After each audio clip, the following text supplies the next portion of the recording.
Kiukweli nilikuwa najua kwamba Sofia anampenda sana Mariam, lakini sikuwa najua kwamba anampenda kwa kiasi kikubwa, kiasi cha kwamba anaweza akajitoa maisha yake kwa ajili ya yeye aweze kufa ili Halima aweze kubakia hai. Sasa katika moja ya tukio ambalo limeshangaza sana ni hili ambalo Sofia ameweza kulifanya katika wakati ambao Mariam ulikuwa ndio mwisho wa maisha yake, lakini alichokifanya Sofia ni zaidi ya ujasiri ambao umeonyesha kwamba anamchukulia Mariam ni kama mtoto wake, licha ya kwamba ni mtoto wa Barahatun. Tuanze moja kwa moja mwanzo mpaka mwisho wa hii video ukapate kuona jinsi ambavyo mambo yalivyokuwa na kile ambacho Sofia ameweza kukifanya katika hatua ya kumsevu Mariam. Hata Barahatun mwenyewe amejikuta akishangaa na kuamua kuungana na Sofia ili mwisho wa siku kuweza kuhakikisha kwamba anamuokoa Mariam. Cha kufanya, tumia sekunde moja tu kubonyeza neno subscribe hapo chini ya hii video.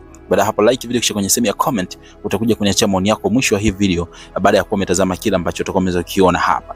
Sasa video bwana ilikuwa inaanza huku Mariam alikuwa anaonekana yuko kwenye hatari. Alikuwa anaonekana anakimbia kujiokoa, lakini wakati huo Begum alikuwa anamfuatilia kwa nyuma. Sasa lengo la Begum lilikuwa ni kumteka Mariam, akiamini kabisa kwamba kama akifanikiwa kumpata Mariam basi ni rahisi sana kumpata Barahatun. Kumbuka alikuwa na hasira sana baada ya kuona kwamba yeye alishakuwa amefanya jitihada za kumuua Barahatun, alafu mwisho wa siku kumbe alikuja akaokolewa na Fiazuri Sofia. Sasa wakati huyu Mariam anajitahidi kujiokoa kutoka kwenye mikono ya Begum ili asiweze kutekwa, mara Sofia anafika na anachukua jukumu la kuhakikisha kwamba anamlinda. Kwa ujasiri mkubwa Sofia tunaona anapambana kuhakikisha kwamba Begum hamchukui hata kidogo Mariam, ili mwisho wa siku Mariam aweze kubakia akiwa salama zaidi. Mapigano makali yakiwa yanaendelea, Barahatun naye anafika katika eneo la tukio na akaamua kujiunga na Sofia kwa ajili ya kumlinda mwanae kwa maana ya Mariam, huku Begum akiwa anatuma askari waweze kwenda kumpiga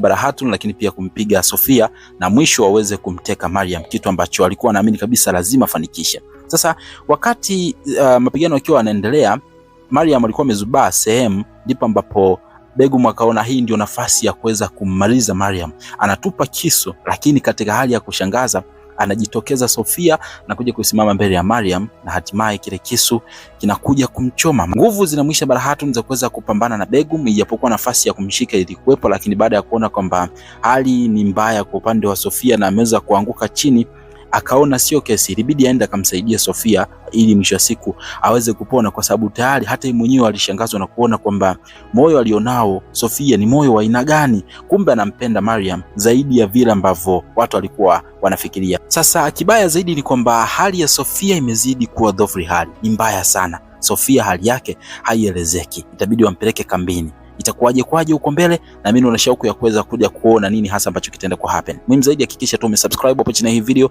umewasha notification bell, lakini pia umeshare video hizo kufikia watu wengi zaidi ili tuje kuona kwenye next video itakuwaje kwaje.